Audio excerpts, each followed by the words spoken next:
দখল দূষণের কবলে অস্তিত্বহীন ফেনীর বেশিরভাগ খাল। এ বিষয়ে আরো জানাবো সহকর্মী তোফায়েল আহমেদ নিলয়ের কাছ থেকে। নিলয়, খাল খনন করে না সংশ্লিষ্ট কর্তৃপক্ষ এবং দখলদারদের বিরুদ্ধে পদক্ষেপ নেওয়া হয় না, কি তথ্য রয়েছে আপনার কাছে জানাবেন? ধন্যবাদ। তো আমি এই মুহূর্তে রয়েছি ফেনী শহরের দাউদফল এলাকায়।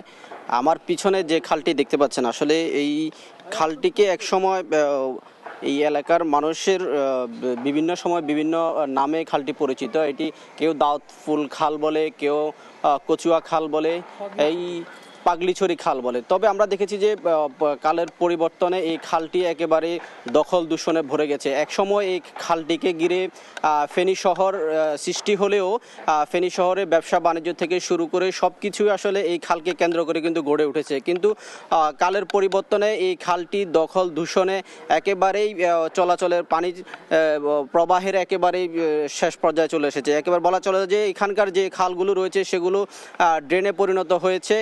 এছাড়াও আমরা দেখেছি ফেনী শহরের সামান্য পরিমাণ বৃষ্টি হলে আসলে পানি নিষ্কাশনের যে অন্যতম খাল হিসেবে কিন্তু এটি কিন্তু পানি প্রবাহের জন্য মাধ্যম ছিল। তবে দিন দিন এসব খালগুলো মানুষ দখল করে ফেলছে। বিশেষ করে এখানকার শহরবাসী যারা রয়েছে তারা অপরিকল্পিতভাবে শহরের যে সকল ময়লা আবর্জনা বর্জ্যগুলো রয়েছে সেগুলো একেবারে তারা খালের মধ্যে ফেলে। সেই ক্ষেত্রে কিন্তু এগুলো কিন্তু দিন দিন ভরাট হয়ে যাচ্ছে। আমি এই মুহূর্তে এখানকার সুপলা বহুমুখীর সাধারণ সম্পাদক আলাল উদ্দিনের সাথে কথা বলবো। আসলে তার কাছ থেকে জানতে চাইবো যে আমরা দেখেছি আসলে ফেনী শহর এবং জেলার বেশ কিছু নদ নদী আসলে সবকিছু দখল দূষণের কবলে পড়েছে। সেই ক্ষেত্রে আসলে ফেনীবাসী কি ধরনের সমস্যার সম্মুখীন হচ্ছে বলে আপনি মনে করেন? ধন্যবাদ। এটা আসলে এখন জলাবদ্ধতা এবং আমাদের বিগত সময়ের ভয়াবহ বন্যার অন্যতম কারণ হলো আমাদের এই খালগুলো দখল হয়ে যাওয়া। আমাদের এই খালটা এটা হলো মূলত আদি ডাকাতিয়া এবং ডাকাতিয়া নদী হয়ে ছোট ফেনী নদীর একটা অংশ, এদিকে মধুবাই খাল, এদিকে এসে এটা পাগলিছড়ি খাল নাম ধারণ করছে। পরবর্তীতে ওইদিকে কচুয়া খাল হয়ে এটা কালিদাস পাহাড়িয়া নদীতে মিলিত হয়েছে। এরপরে ফেনী নদী হয়ে এটা বঙ্গোপসাগরে মিলিত হয়েছে।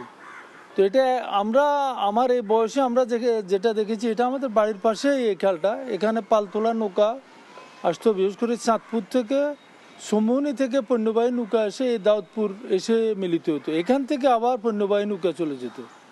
তো এখন নরসিংদী থেকে ফার্নিচারগুলো আসতো। তো এখন তো এই খালটা একটা ময়লা আবর্জনা ডিপুতে পরিণত হয়েছে।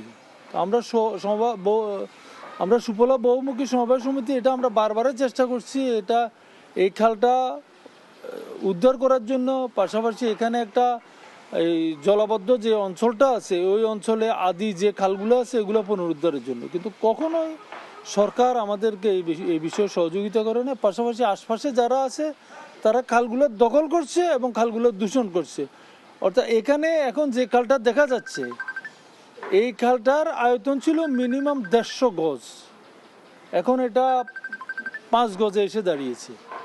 তো এটা একটা নগরায়ন করতে হলে কতটুক খাল লাগবে, কতটুক রাস্তা লাগবে এবং বাড়িগুলো কতটুক হতে হবে, এটার একটা বাইন্ডিং আছে। কিন্তু এখানে এই শহরে কিছুই মানা হচ্ছে না, শুধু নগরায়নে হয়ে যাচ্ছে। তো আমরা আশা করব সরকার এই বিষয়টার দিকে নজর দিবে। ধন্যবাদ। আসলে আমরা এখানকার পানি উন্নয়ন বোর্ডের সাথে কথা বলেছিলাম, তিনিও আসলে বলছেন যে তারা বারবার উদ্যোগ নিয়েও আসলে তারা ব্যর্থ হয়। আমরা এখানে একজন সুশাসনের জন্য নাগরিক রয়েছে, তার কাছ থেকে জানতে চাইছি এই খালগুলো যে সবসময় দূষণ হয় এটার কি কারণ বলে আপনি মনে করেন? আসলে আমাদের নাগরিকরা অসচেতন, তাদের যে আন্তরিকতা, যে এই খালগুলো যদি ভরাট হয়ে যায় একসময় আমরাই কিন্তু এটার কুফল ভোগ করবো। ইতিমধ্যে আমরা দেখেছি যে প্রলয়ঙ্কারী যে বন্যা হলো, স্মরণকালের ভয়াবহ বন্যা, এই বন্যা কিন্তু আমরা অনেক ভুক্তভোগী। ফেনীবাসী অর্থাৎ ফেনীবাসী পুরো অবস্থা তাদের খারাপ হয়ে গেছে শুধুমাত্র পানি নিষ্কাশন ব্যবস্থা দুর্বল হওয়ার কারণে। আমরা চাই যে দ্রুত এগুলার সমাধান হোক। ধন্যবাদ। আসলে আপনি শুনছিলেন যে এখানকার যেসব নাগরিকরা রয়েছে তারা আসলে বলছে যে পৌরসভা এবং পানি উন্নয়ন বোর্ডের অবহেলার কারণে আসলে দিন দিন এই খালগুলো দূষণ হচ্ছে। তারা যদি যথা উদ্যোগ নিত তাহলে সবগুলো খালই কিন্তু পানি প্রবাহের জন্য কিন্তু সচল থাকতো বলে জানিয়েছেন। তো এই ছিল তো আমার কাছে খাল দূষণের সর্বশেষ তথ্য। আপনাকে ধন্যবাদ। দখল দূষণের কবলে অস্তিত্বহীন ফেনীর বেশিরভাগ খাল এবং এ বিষয়ে বিস্তারিত জানাচ্ছিলেন আমাদের সহকর্মী তোফায়েল আহমেদ নিলয়।